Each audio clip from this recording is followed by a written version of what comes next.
चली रविवार स्पेशल में अरुआ लोग के एक बार फिर स्वागत बा। कहनी है कि रोज़ तो बारी फुलवारी के देखावले जाता, ओकर प्राकृतिक सुंदरता देखावले जाता, तो कुछ ओकरा से हट के आवरियो बहुत सारा प्राकृतिक सुंदरता बा, ओकरो नज़ारा लोग के देखावल जाओ। ए बेरा हम पहुँचल बनी गोपालगंज जिला के पूर्वी छोर पर स्थित नारायणी रिवर फ्रंट पर। यहाँ रुआ देख सकतनी कि जौन रिवर फ्रंट बा डुमरिया पुल के बिल्कुल करीब बा। कैमरामैन से कहम कि डुमरिया पुल के देखावसू, तो डुमरिया पुल एह बेरा बनता, यानी ओकर नवनिर्माण के काम शुरू बा।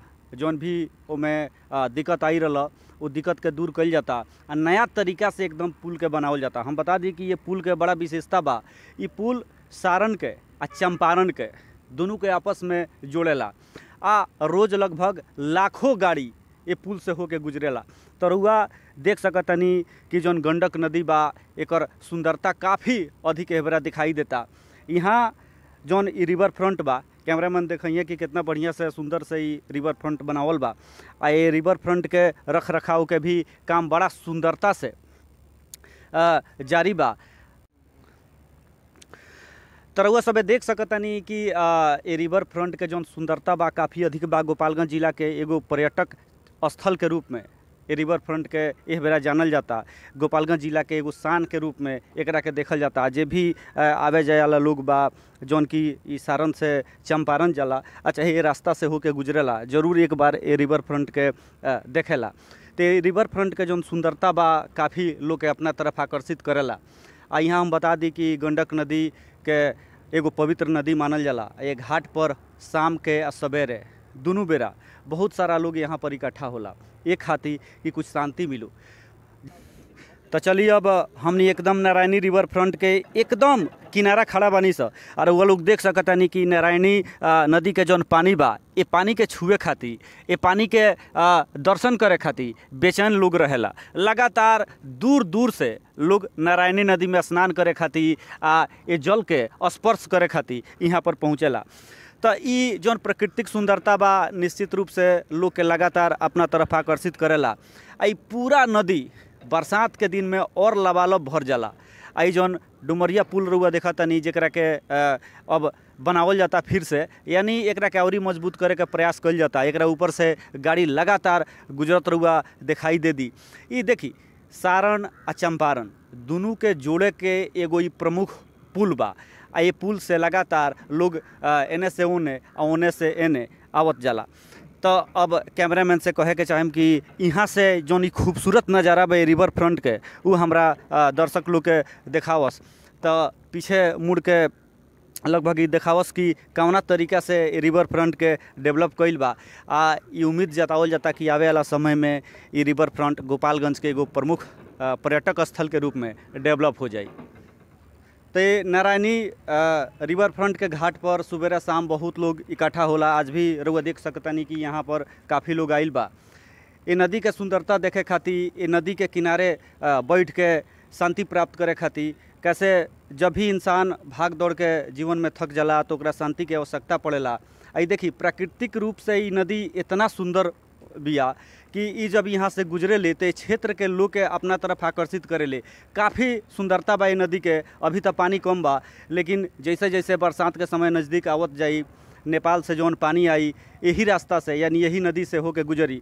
तो हमरा संगे कुछ लोग बा, स्थानीय लोग बा, जे कि दिन रात ये नदी के संगे ये नदी के तट पर अपन समय गुजारेला।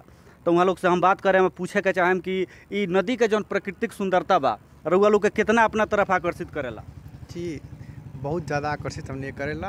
और ई चीज़ जौन घाट बाटे तो ग्रामीण क्षेत्र में तो नहीं एक गो जो भी बात तो एक बाद पटना में ही जाके इतना आनंद मिलेला, इतना शांति प्राप्त होकेला।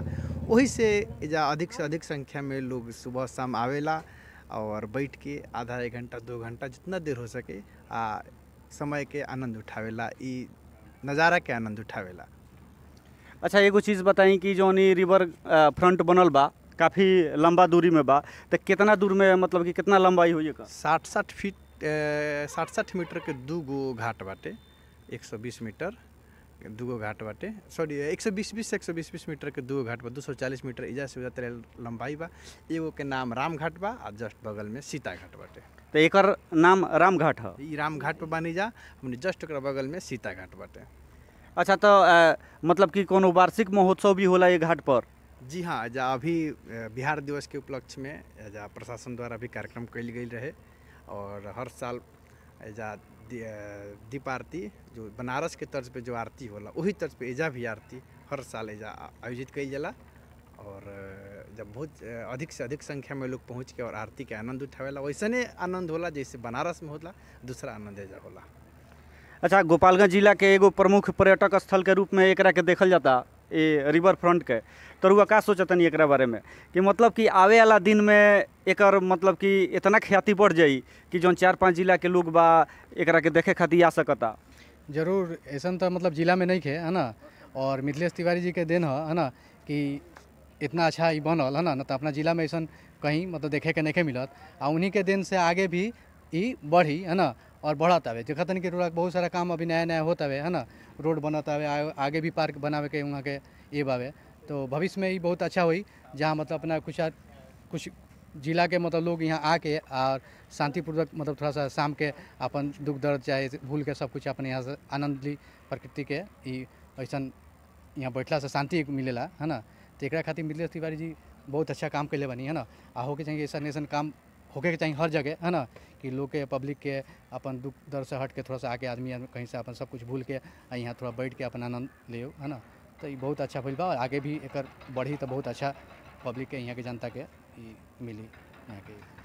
तो चलिए यहाँ पर रउआ लोग सुन सकतानी कि यहाँ पर जे भी स्थानीय लोग बा चाहे दूर दराज से जे भी लोग आइल बा ए रिवर फ्रंट पर घूमे खातिर, एकरा से आनंद उठावे खातिर, तो लोग के कहे के मतलब ई बा कि ए रिवर फ्रंट के लगातार डेवलप कइल जाता, पार्क भी अब बनावल जाता, साथ साथ सड़क से भी जोड़ल जाता। सड़क से तो जुड़ले बा लेकिन और बेहतर व्यवस्था कइल जाता ए रिवर फ्रंट के गोपालगंज के एगो बढ़िया पर्यटक स्थल के रूप में डेवलप करे खातिर। तो रिवर फ्रंट के कैमरामैन दिखाइए कि लगातार लोग के संख्या अब शाम के हो गई बा तो बढ़त जाता, और लोग जैसे जैसे यहाँ पर आवत जाई ये पूरा जौन क्षेत्र बा भरत जाई। बाढ़ के जब समय रहेला यानी पानी जब लगातार बढ़त जाला, जब ऐसा लगेला बाढ़ अब आई तब आई, तो ये पूरा क्षेत्र जौन बा पानी से भर जाला, लगभग सीढ़ी पर ले पानी पहुँच जाला। लेकिन ये घड़ी रुआ देख सकतानी कि पूरा क्षेत्र खाली बा, जितना लोग आवे सब केहू के यहाँ मतलब कि बैठे के भी व्यवस्था बा, यहाँ आराम करे के भी व्यवस्था बा, यहाँ चेयर के भी व्यवस्था कइल बा, स्टील के यहाँ चेयर लगल बा जे पर हुआ सुत सकतानी, बैठियो सकतानी। तो लगातार यहाँ पर हुआ देख सकतानी कि ये रिवर फ्रंट के सुंदर बनावे खातिर एगो पर्यटक स्थल के रूप में तब्दील कर देवे खातिर कोनो कसर बाकी नहीं है छोड़ल जात। निश्चित रूप से एमे कहे में कोनो दूराय नहीं है कि आवे वाला समय में ई रिवर फ्रंट गोपालगंज के एगो प्रमुख पर्यटक स्थल के रूप में विकसित हो जाए। तो देखी अब हमनी नारायणी नदी के दूसरका एने घाट पर मौजूद बनी सब। कैमरामैन देखिए रहुआ लोग के ये नारायणी नदी के ई घाट के कि कौना तरीका से घाट पर लाश जरता। रहुआ लोग देख सकतानी कि लगातार कई लाश एक किनारा पर जरावल गइल बा। यह जीवन के सच्चाई बा।